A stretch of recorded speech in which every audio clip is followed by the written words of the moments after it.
Salutare! Ea este Tașa și azi vă vom învăța ce trebuie să facem pentru a avea un cățeluș care să nu creeze probleme cu partea de hrană. Așa e, Tașa? Ia zi! Bun. În primul rând vorbim despre hrănitul din mână. Este foarte important ca de la o vârstă foarte fragedă să hrănim cățelușul nostru din mână, pentru că în felul acesta ei se vor învăța treptat că prezența noastră, prezența mâinilor noastre nu reprezintă cumva un pericol pentru ei sau, mai bine spus, nu reprezintă o competiție pentru hrană, așa cum se întâmplă cumva în mediul lor natural, unde acolo, într-adevăr, după ce vânează, căței practic se luptă pentru a mușca fiecare bucată din căprioară sau, mă rog, din animalul pe care îl vânează. Și atunci, dacă noi reușim ca de la o vârstă foarte fragedă să acomodăm cățelușul nostru cu hrănitul din mână, ne vom asigura în proporție de 99% că ulterior nu vom avea probleme de disciplină în prezența hranei cu puițul nostru sau cu cățelul nostru adult, bineînțeles. Cum putem face asta? Păi, foarte simplu, o putem face la sesiunile de dresaj. La fiecare sesiune de dresaj, oricum, cățelul este hrănit din mână. Dacă nu facem sesiuni de dresaj cu cățeluși și acasă, în primele sau până la vârsta de 7-8 luni, cu siguranță ar trebui să oferim cel puțin una din mesele lor zilnice din mână. Adică oferim granulele sau carnea sau, mă rog, orice tip de mâncărică îi oferim, trebuie să o oferim din mână, tocmai pentru a se acomoda cu noi și pentru a nu ne considera că suntem un pericol pentru ei ca și hrănit. În al doilea rând vorbim de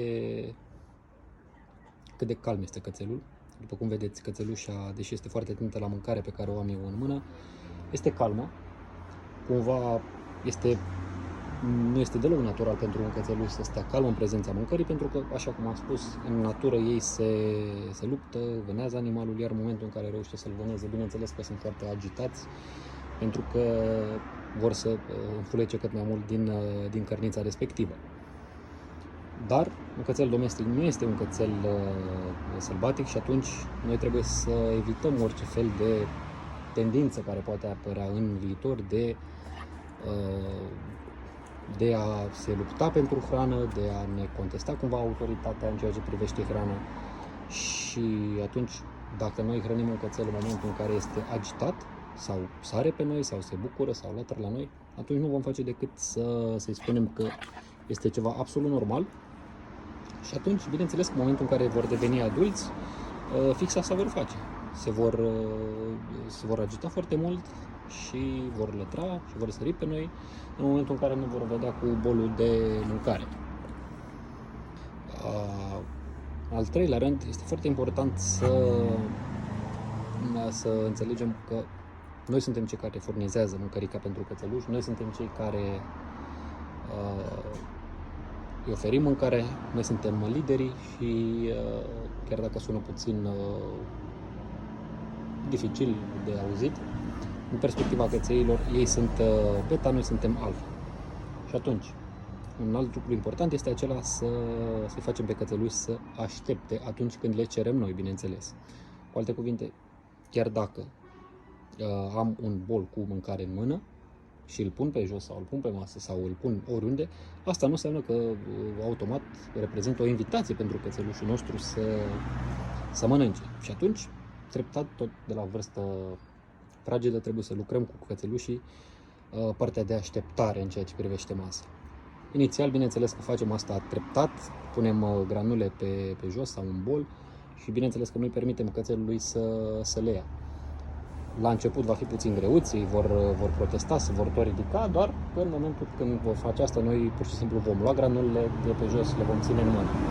Vom pune cățelul înapoi în poziție de șez sau de culcat și vom repeta exercițiul până când la un moment dat cățelușul, bineînțeles, se va sătura să se tot ridice, să încerce să ia granulele și atunci va rămâne în poziția de șez sau în poziția de culcat. La început este suficient să aștepte câteva secunde, după care imediat îi vom oferi mâncarea pentru a înțelege cam ceea ce vrem de la ei. Ulterior, bineînțeles că putem mări timpul așa cum ne dorim. Bun, Tașa, înapoi, du-te înapoi puțin, te rog, du-te înapoi, culcat, așteaptă. Bun, o să punem câteva puțină mâncărică pe jos. Așteaptă să vedem dacă acest cățeluș este în stare să aștepte în momentul în care i-am cerut chestia asta. Iată, mai mult de atât, după cum vedem, așteaptă, nu este voie. Avem și pisicuța care încearcă să mănânce și atunci, cu toate astea, vedem că nu există din partea cățelușii mele niciun fel de protest. Mai mult de atât, deși își dorește să mănânce, ea așteaptă pentru că așa am cerut eu. Așteaptă acolo, nu e voie. Un alt lucru pe care noi, în calitate de alfa, îl putem face este să redirecționăm hrana și în cazul acesta chiar îi voi oferi pisicii hrana respectivă, așteaptă și bineînțeles că, după cum vedeți, deși e clar că nu-i convine cățelușii, cu toate astea ea așteaptă, pentru că așa am cerut eu. Bineînțeles că în momentul acesta trebuie să o răsplătesc și pentru ea, pentru faptul că a fost ascultătoare. Așteaptă. Dar ca să putem să ajungem la un astfel de nivel, bineînțeles că este nevoie de timp. Nu recomand să încercați astfel de exerciții cu cățelușii care sunt deja adulți și care prezintă oarecum tendințe de agresivitate sau de, nu știu, lipsă de respect în ceea ce privește partea de hrană. În schimb, dacă aveți un puiuț de 2, 3, 4 luni, poate bineînțeles că puteți să începeți procesul. Repet, este un proces de durată pentru a ajunge la un astfel de nivel. Pisica, e pentru pisică. Și atunci, practic, ca orice înseamnă partea de comportament canin și de dresaj canin, trebuie să avem multă răbdare și să fim foarte consecvenți în ceea ce privește partea de hrănit. Așteaptă.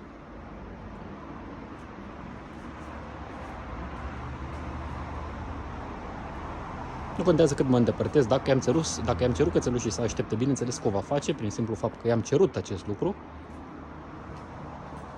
Acum, nu o să vă mint, cățelul vrea să mănânce, bineînțeles. Doar că, repet, prin simplu fapt că am exersat în timp și am lucrat și am oferit încredere și ea, la rândul ei, mi-a oferit respect. Acum avem o parte de comunicare foarte bună și foarte clară. Cățelușul știe ce are de făcut în prezența mâncării, știe ce are voie și când are voie să mănânce și când nu are voie să mănânce. Bravo!